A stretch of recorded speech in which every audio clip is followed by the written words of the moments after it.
Hello, friends, and welcome to the. That was a really. I don't know how. So, I'm trying something different where I am also recording a video of the podcast to see if there's any value in doing this. Probably not. Moving on. Let's just start over. Hello, friends. Welcome to the Mr. Maxwell podcast. This week, I've been thinking about the power and importance of rest. I had to learn this lesson the hard way last Monday. I've been working full time again, and I was not resting enough the previous weekend. And I spent that Sunday night, in complete pain. And by morning, I was exhausted and hurting. So, I had to spend the day in bed. As I lay in bed, I began thinking about the importance of rest and why I cannot afford to forget how important it is for me to take care of myself. I miss the days when I didn't have to think about rest, when I was unstoppable. When I was young, I thought I was immortal. I rested only when I had to. I could bounce back from anything back then. While there have been some good in our while there can be some good in our modern day hustle culture, words, I find that left unrestrained, hustle culture can become extremely toxic. All that nonsense of team no sleep, which sounds great in a motivational video or in a book you're trying to sell, is unrealistic because our bodies are designed to need rest. Depending on your age, workload, and health, some of us need more rest than others. There are people who truly can run effectively on 4 hours of sleep, while others, like myself, would have a major health crisis, meaning end up in the hospital, if they tried to live like that. How do I know? Because I ended up in the hospital several times, well, dozens of times, over the last few years. And so the lesson that I've learned the hard way is that rest is important. I found this article written by Jennifer Healy, the author of Sleep Rituals, on quotes about rest on a site called healingbrave.com. Awesome name, right? Seriously, check out their website. There's a lot of great content there. Anyway, in her article, Jennifer talks about the importance of rest and gives us some things to keep in mind when it comes to taking time for ourselves. Number one, you aren't responsible for fixing everything that's broken. I struggle with that one, especially when it comes to work. I have this superhero complex that if I'm not there to do the job that I'm supposed to do, then nobody can get it done and the world will fall apart. The world will keep turning if you take a break.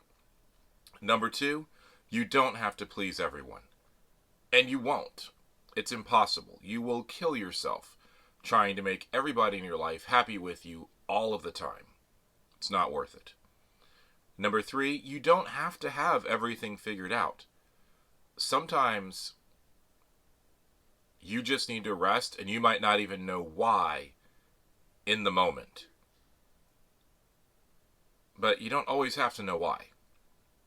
And number four, you have permission to rest as long as you're the one who gives yourself permission. I mean, because if someone forces you to stop working, but you haven't given yourself permission to rest, you're not going to actually rest, are you? You're just going to be a ball of anxiety. So give yourself that permission to rest. Give yourself the ability to relax, to calm down. She reminds us that if you keep giving away pieces of yourself until you feel like an empty shell, consider that people don't want you half alive. They want to see you at your best. They want to feel your light.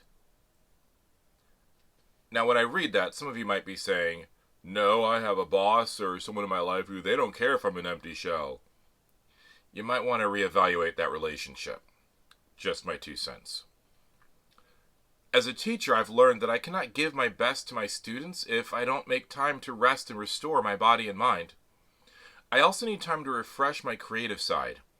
If I'm simply grinding away, my brain is far less creative than when I make time to rest, and feed my mind things that inspire and motivate me to be creative. On my quest to learn more about why rest is so important, I found another article on Scientific American called Why Your Brain Needs More Downtime.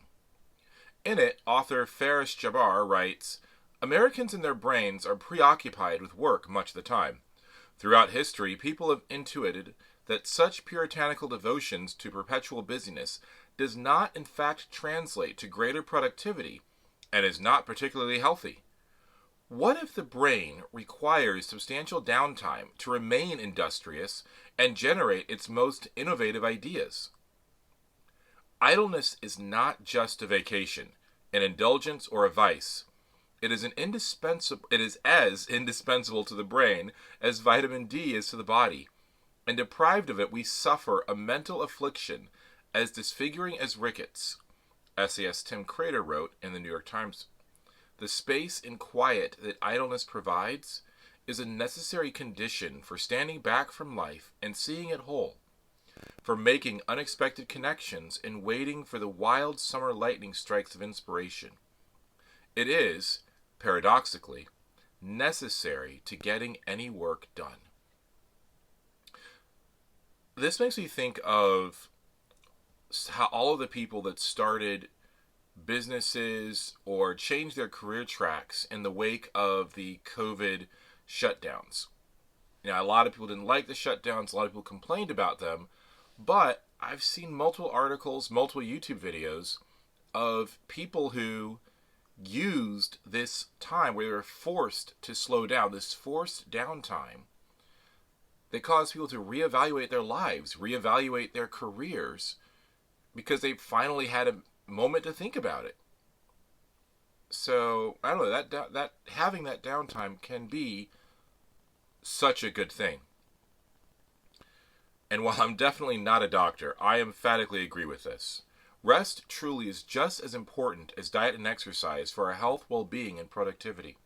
For me personally, rest and downtime is extremely important, like I mentioned before. If I don't take the time to rest and refresh, I will end up falling apart. I will end up back in the hospital. Now, for me, that's because I am an autistic adult and I have an autoimmune disease. But just because you may not have the same diagnoses as me, it doesn't mean that you don't need to make rest a priority. And I'll leave you with this quote. Real rest feels like every cell is thanking you for taking care of you. It's calm, not full of checklists and chores. It's simple, not multitasking, not fixing broken things. It's written by Jennifer Williamson. As always, friends, thank you for listening. And if you did actually watch this, thank you so much for watching it. All 5 of you. It means more than you know. Cheers.